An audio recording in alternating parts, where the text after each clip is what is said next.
I am alive and it is great to be alive. Hey, real quick before the video starts, I actually created a Discord. I'll have the link to that down in the description below if you want to nerd out about video games with your buddy Fisto. But that's not why you came. You're here because you were promised an Inaros build that was so legendary and godlike and bullet spongy it puts all the Egyptian lords to shame. Alright, so I'm not a huge fan of doing umbral builds for Warframes, but Inaros is actually very well suited to this because he's so easy to mod. Also, he is a frame that benefits immensely from having a large health pool and a lot of armor. A large health pool because, well, health is all he's got and a lot of it, and then armor because his ultimate ability actually doubles down on how much armor you have. So this is actually my original Inaros build. This is a really nice build. I may link that in the description as well. It's got a ton of power range, low strength because you don't really need that on Inaros. So this build is going to get you 190% power range, which is still nice, and 94% power strength,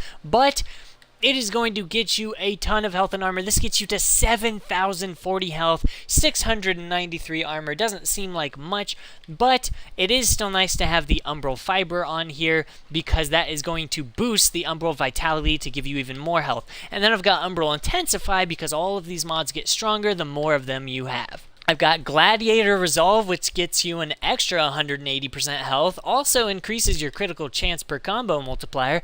I've got Overextended, because like I said, you don't really need that ability strength.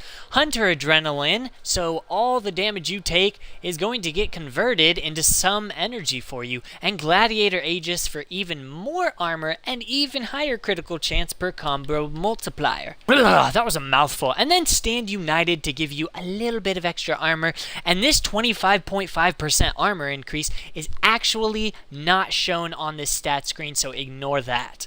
And then Coaction Drift just because I didn't have enough mod capacity here, because no frickin' way I'm modding my Inaros to be able to fit 3 Umbra mods. Plus, you can't even put that polarity in there anyways. And Inaros with this much health, 7,040, and being able to use his Scarab to double his armor.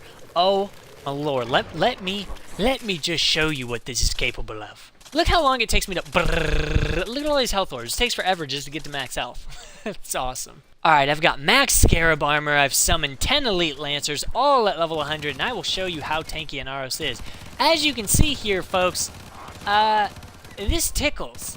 It's nothing. Level 100 enemies, no problem. And that's if you're just sitting here. So look, you still have decent power range and 90% or so strength. So you can blind enemies from a decent range because you got that overextended.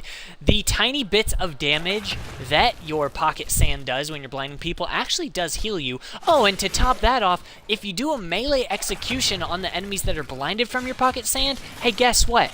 You instantly get health back. Yeah, that's right. You get a huge lump sum of healing. Combine that with the fact that my Sentinel is healing me. Oh, I have healing return on my melee weapon, so even if I'm not directly executing them for instant health, I'm still getting health every single swing. If that wasn't enough, of course, you can always just choose to devour an enemy and gradually get your health back, and you are invincible while doing this. Plus, with all the damage you're going to be tanking from these high-level enemies, you are going to be getting lots of energy back thanks to that Hunter Adrenaline. Maybe you're tired of being that selfish. Well, no worries, because you can always just dispel some of your Scarab armor, and this will spread to nearby enemies, and all of the damage dealt will actually heal not only you, but also allies in the nearby area. This allows you to be extremely tanking, have great crowd control because you can just blind people, as you can see, from quite a good distance. So you can blind large crowds of enemies, opening them up to finishers, all while being the tankiest Inaros to date. So a great Inaros build. These Umbra mods actually work extremely well with him. This is a fun build that I use if I want that extra tankiness and I'm willing to sacrifice some of my power, strength, and range. It is well worth it. You are going to be one unstoppable Egyptian. Alright, so I hope you all enjoyed this video. If you have any questions, drop a comment down below, and I will see you all on the next one. Peace out.